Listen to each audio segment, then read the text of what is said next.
मनमोहन खडोच ने 30 साल में संघर्षरत राजनीति की है और मेरे संघर्ष को कोई रोक नहीं सकता।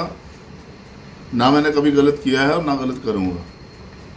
मुझे जो सही लगा मैं सही बात को सही मंच पे उठाता रहा हूँ और आशा करता हूँ कि बचपन से लेकर आज तक जिस तरह से हमारी इंदौरा की प्रबुद्ध प्रेस ने मेरा साथ दिया है, आइंदा भी हिमाचल प्रदेश की जागरूक प्रेस हो या इंदौरा की प्रेस हो, सही कामों के लिए मेरे साथ खड़ी नजर आई।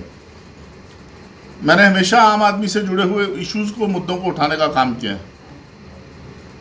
स्वाभाविक तौर पर जिसको मैंने अपना नेता माना, माननीय राहुल गांधी, जिस तरह से उन्होंने कहा कि साधारण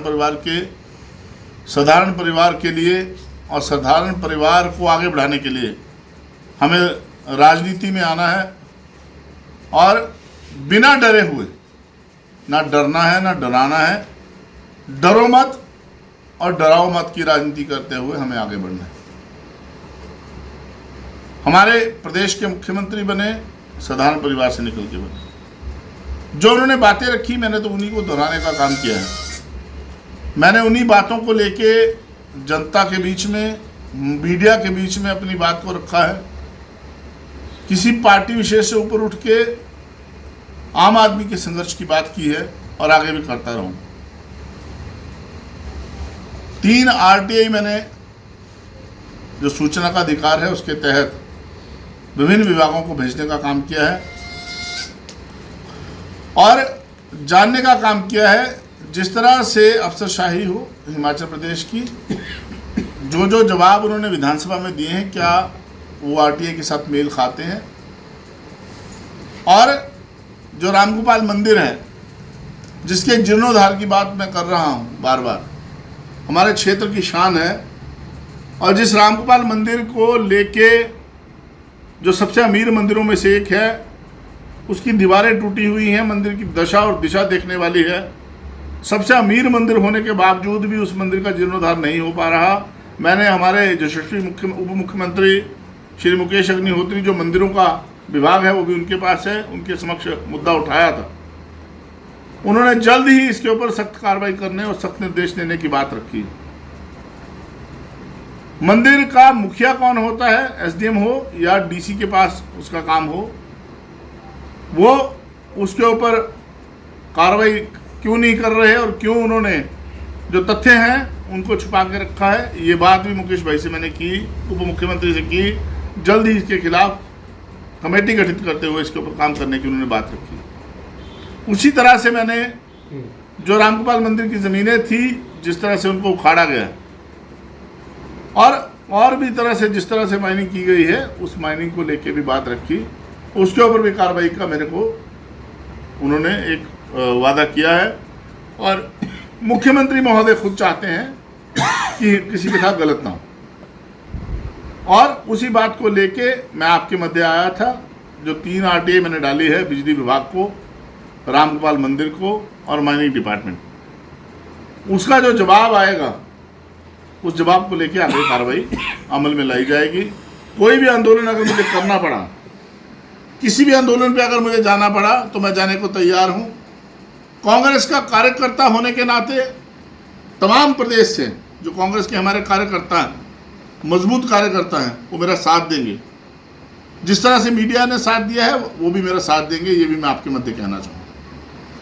कुछ बातें पीछे अखबारों में छपी, मैं अपने विधायक ने, जो हमारे विधायक ने कहा मीडिया के मध्य, मैं विधायक के बयान का समर्थन करता हूँ कि ब्लैकमेल किसी को नहीं होना चाहिए और ब्लैकमेल किसी को नहीं करना चाहिए। लेकिन अगर कहीं ब्लैकमेल हो रहा है तो ब्लैकमेल उस व्यक्ति को किया जाता है जो कहीं ना कहीं गलत हो, जो किसी गलत काम में फंसा हुआ हो।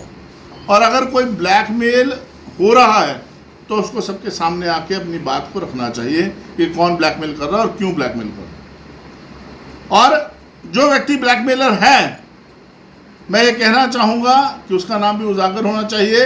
एक कमेटी गठित करके वो कौन से क्रशर हैं जो ब्लैकमेल हो रहे हैं, उसकी जानकारी कमेटी गठित करके हो, किन किन ने गलत किया है उसके खिलाफ कमेटी गठित होनी चाहिए। मैं यही मांग बार बार कर रहा हूँ।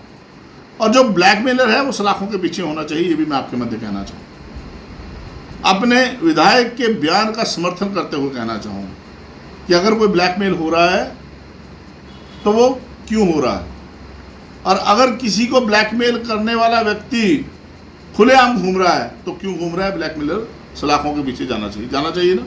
यही मांग मैं रखना चाहता हूँ और ये कहना चाहता हूँ कि गलत नहीं होने दिया जाएगा, चाहे उसके लिए प्राण भी देने पड़े, जान भी देनी पड़े, मैं तैयार हूँ। और अगर आंदोलन का रास्ता मुझे अपनाना पड़ा तो मैं आंदोलन का रास्ता अपनाऊंगा।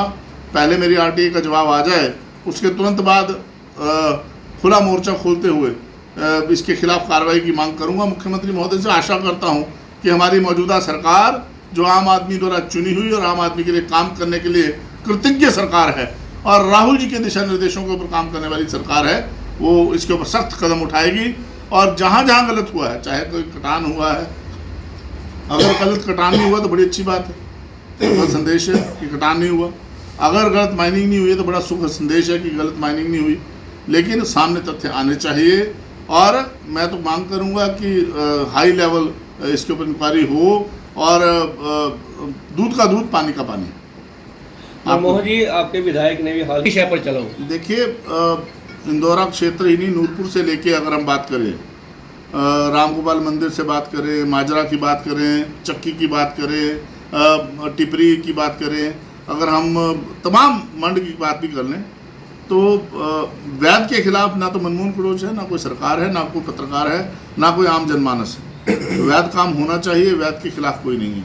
लेकिन कहीं अगर अवैध होता है तो कड़ी कार्रवाई उसके खिलाफ होनी चाहिए, यही मांग मेरी है। और इसी मांग को लेकर मैं बार बार मीडिया के समक्ष भी आ रहा हूँ। 3 नहीं, देखिए, सबसे पहले जो फॉरेस्ट विभाग से मांगा गया है उसमें यही मांगा है कि पीछे कितना कटान हुआ, किस ठेकेदार को कितना खैर का वो दिया गया, कटान के लिए एरिया दिया गया, और क्या उसने सारा का सारा अपना एरिया काटा, कितना बैलेंस उनका बचा हुआ है।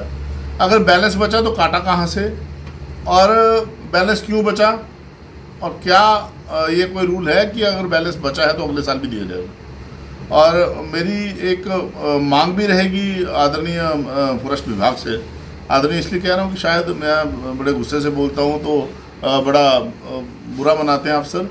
बड़े आदरणीय और बड़े सौहार्दपूर्ण रवैये के साथ मैं कहना चाहूँगा कि फॉरेस्ट विभाग हो या बाकी के विभाग हो, मुझे आरटीआई का जवाब दें, और अगर नहीं काटा गया है बैलेंस तो उस बैलेंस को इस साल नहीं दिया जाए, नए सिरे से उसका टेंडर किया जाना चाहिए।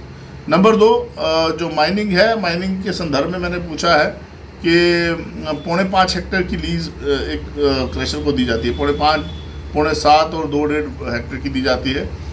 उस लीज में 5 साल वो काम करता है, 5 साल वो लीज ख़त्म नहीं होती।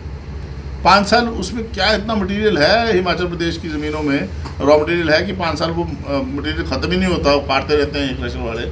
और जो एक्स फार्म और एम फार्म 5 साल में यूज़ करते हैं, बिजली का जो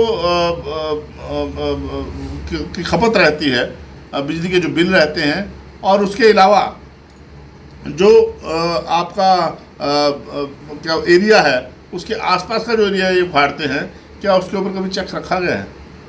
क्या कभी चेक किया है डिपार्टमेंट ने नीचे आके इन चीज़ों को? अगर नहीं किया है तो उसको करना चाहिए, और अगर किया है तो प्रतिलिपि मुझे दे।